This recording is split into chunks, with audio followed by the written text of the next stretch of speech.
Hello friends, कैसे हैं आप सभी। आशा करती हूँ आप सभी बहुत ही अच्छे होंगे। स्वागत है आप सभी का हमारे यूट्यूब चैनल स्मार्ट स्टडी 101 पर और मैं हूँ दिव्या वर्मा। दोस्तों, आज हम लोग पढ़ेंगे द्रविड़ व वेसर कला शैलियों के बारे में। ये दोनों शैलियाँ आपकी मंदिर स्थापत्य की हैं और इससे पहले की वीडियो में हमने आपको नागर शैली के बारे में बताया था और मंदिर के जो भाग होते हैं उनके बारे में बताया था। वहाँ से मंदिर स्थापत्य कला की मैंने स्टार्टिंग की थी, तो उस वीडियो को आप लोग ज़रूर देखिएगा, क्योंकि अगर आप कोई भी टॉपिक पढ़ते हैं और उसे बीच से पढ़ना स्टार्ट करेंगे तो आपको ही चीज़ें समझने में परेशानी होगी। और दोस्तों, वीडियो अगर आपको पसंद आए तो प्लीज़ वीडियो को लाइक शेयर ज़रूर कीजिएगा और इसी प्रकार की अन्य वीडियोज़ देखने के लिए हमारे साथ जुड़ने के लिए हमारे इस चैनल को सब्सक्राइब भी कर लीजिएगा। दोस्तों, हम आपकी सहायता करने के लिए टेलीग्राम चैनल पर भी उपलब्ध हैं, तो आप चाहें तो हमें वहाँ भी ज्वाइन कर सकते हैं और टेलीग्राम चैनल की लिंक मैं इस वीडियो के कमेंट बॉक्स में पिन कर दूंगी, तो सभी लोग एक बार कमेंट बॉक्स चेक कर लीजिएगा। तो चलिए फिर पढ़ना स्टार्ट करते हैं और स्टार्टिंग करेंगे द्रविड़ शैली से। उसके बाद में आपको वेसर शैली समझाई जाएगी। द्रविड़ शैली का समय है 7वीं से 18वीं शती और ये कहाँ चली? दक्षिण भारत में। ये आपका भारत है, तो भारत का जो ऊपर का भाग है ये उत्तर भारत है और नीचे का दक्षिण भारत। तो यह शैली कहाँ चली? दक्षिण भारत में। द्रविड़ शैली की शुरुआत 7वीं शती में हुई, परंतु 8वीं शती में इसका विकसित स्वरूप देखने को मिला। यह शैली अन्य शैलियों की अपेक्षा ज़्यादा समय तक रही क्योंकि यह मुस्लिम आक्रमणों से बची रही। यहाँ तक मुस्लिम आक्रमण नहीं हो पाए, इसलिए यह शैली काफ़ी समय तक रही।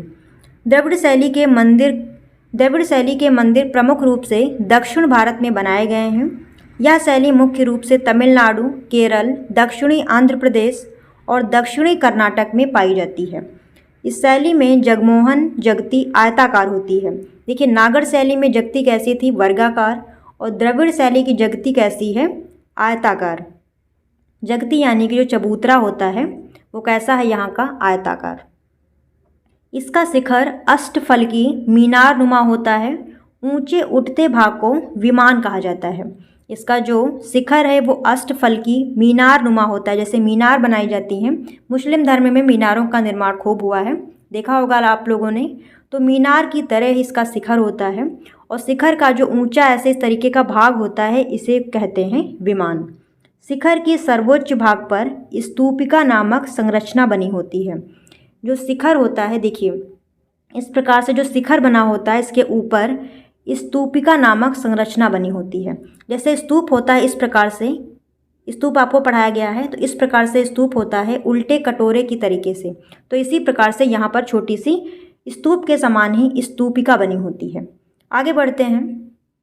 गर्भगृह के चारों ओर अंतराल बना होता है जिसका प्रयोग प्रदक्षिणा पथ के लिए किया जाता है। तो यहाँ पर भी गर्भगृह के चारों ओर प्रदक्षिणा पथ बना होता है। गर्भगृह के सामने बहुसंख्यक खंभों पर टिका हुआ महामंडप बना होता है। साथ ही अन्य सहायक रचनाएं जैसे अर्ध मंडप व नदी मंडप इत्यादि बने होते हैं। द्रविड़ मंदिर 4 दीवारी के अंदर बने होते हैं। मंदिर प्रांगण में तालाब बना होता है। देखिए, द्रविड़ शैली के जो मंदिर हैं वो 4 दीवारी के अंदर होते हैं, बाउंड्री होती है और बाउंड्री के अंदर ही एक तालाब भी बना होता है। यह विशेषता है यहाँ की। इस शैली का प्रारंभ पल्लव काल के कांचीपुरम के कैलाशनाथ मंदिर से होता है। यानी द्रविड़ शैली का जो पहला मंदिर है या फिर मंदिर की शुरुआत किससे होती है? कांचीपुरम के कैलाशनाथ मंदिर से। इस शैली का सर्वश्रेष्ठ मंदिर बृहदेश्वर मंदिर है। मंदिर की शुरुआत हुई कांचीपुर के कैलाश मंदिर से और द्रविड़ शैली का जो सर्वश्रेष्ठ मंदिर है, सबसे अच्छा मंदिर है, वो कौन सा है? बृहदेश्वर मंदिर। इस शैली में पल्लव काल, चोल काल, पांड्य वंश, विजयनगर तथा नायक वंश का महत्वपूर्ण योगदान रहा है। यानी इन राजाओं के समय में जो द्रविड़ शैली है उसका विकास हुआ। आगे बढ़ते हैं। द्रविड़ शैली के मंदिरों का प्रवेश द्वार काफ़ी भव्य एवं विशाल होता है, जिन्हें गोपुरम कहा जाता है, जो प्रधान मंदिर के शिखर जितने ऊंचे बनाए जाते हैं। देखिए, द्रविड़ शैली के जो मंदिर होते हैं वो बाउंड्री के अंदर होते हैं और प्रवेश द्वार, जैसे ये मंदिर यहाँ पर बना हुआ है, ठीक है, ये बाउंड्री कर दी जाती है और फिर यहाँ पे बनाया जाता है बड़ा सा प्रवेश द्वार, ठीक है। तो यह प्रवेश द्वार जो बना हुआ है इसी को कहते हैं गोपुरम और ये बहुत भव्य बनाए जाते हैं, मंदिर जितने ऊंचे बनाए जाते हैं। जितना ऊंचा मंदिर बनाया जाता है लगभग उतने ही ऊंचे गोपुरम यानी प्रवेश द्वार भी बनाए गए हैं। तो जो दक्षिण भारत के मंदिर हैं यानी जो द्रविड़ शैली के मंदिर हैं, गोपुरम उनकी प्रमुख विशेषता है।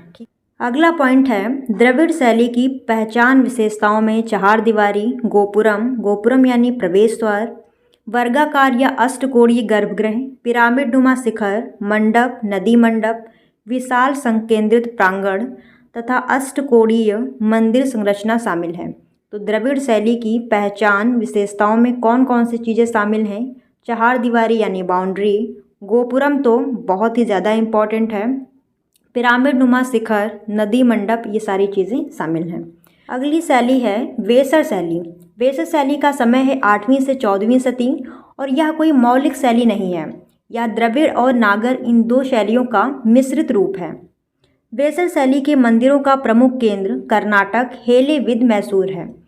तो वेसर शैली के मंदिर प्रमुख रूप से कहाँ पर बनाए गए हैं? कर्नाटक में, और कर्नाटक में भी एक जगह है हेले विद मैसूर, तो यहीं पर प्रमुख रूप से मिले हैं।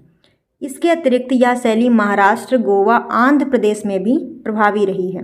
प्रमुख केंद्र कर्नाटक है, बाकी अन्य जगहों पर भी वेसर शैली के मंदिर मिले हैं। वेसर शैली मौलिक शैली नहीं है, यह नागर और द्रविड़ शैलियों का मिश्रित स्वरूप है। अभी आप लोगों को बताया था मैंने कि वेसर शैली कोई मौलिक शैली नहीं है, यह नागर शैली और द्रविड़ शैली का मिश्रित स्वरूप है। तो इसमें कुछ चीज़ें नागर शैली की भी मिलेंगी और कुछ द्रविड़ शैली की भी। इस शैली की जगती या फिर जगमोहन कैसी है? वृत्ताकार या फिर अर्धवृत्ताकार, तथा शिखर भी जगमोहन की भांति नीचे से गोलाई लिए हुए ऊपर की तरफ पतला होता जाता है। वेसर मंदिर का आकार द्रविड़ मंदिरों जैसा होता है, इनका शिखर ढोलाकार होता है।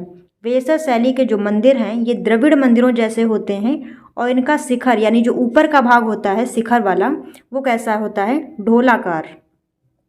गर्भगृह, मंडप व सर्वोच्च भाग पर स्तूपिका द्रविड़ मंदिरों जैसी बनी होती है। देखिए, जो वेसर शैली के मंदिर हैं इनके गर्भगृह, मंडप और सर्वोच्च भाग पर जो स्तूपिका बनी होती है ये द्रविड़ जैसी बनी होती है, द्रविड़ शैली जैसी। लेकिन अलंकरण एवं सजावट नागर शैली जैसी होती है। दोनों का मिश्रण है ना, तो कुछ चीज़ें द्रविड़ की, कुछ चीज़ें नागर की। इस शैली का प्रारंभ चालुक्यकालीन विरूपाक्ष मंदिर से माना जाता है। जो आपकी वेसर शैली है इसका प्रारंभ चालुक्यकालीन विरूपाक्ष मंदिर से माना जाता है। इस शैली का सर्वश्रेष्ठ मंदिर होयसल वंशी राजाओं द्वारा निर्मित होयसलेश्वर मंदिर है। और वेसर शैली का सर्वश्रेष्ठ मंदिर या सबसे अच्छा मंदिर कौन सा माना जाता है? होयसल वंशी राजाओं द्वारा निर्मित होयसलेश्वर मंदिर।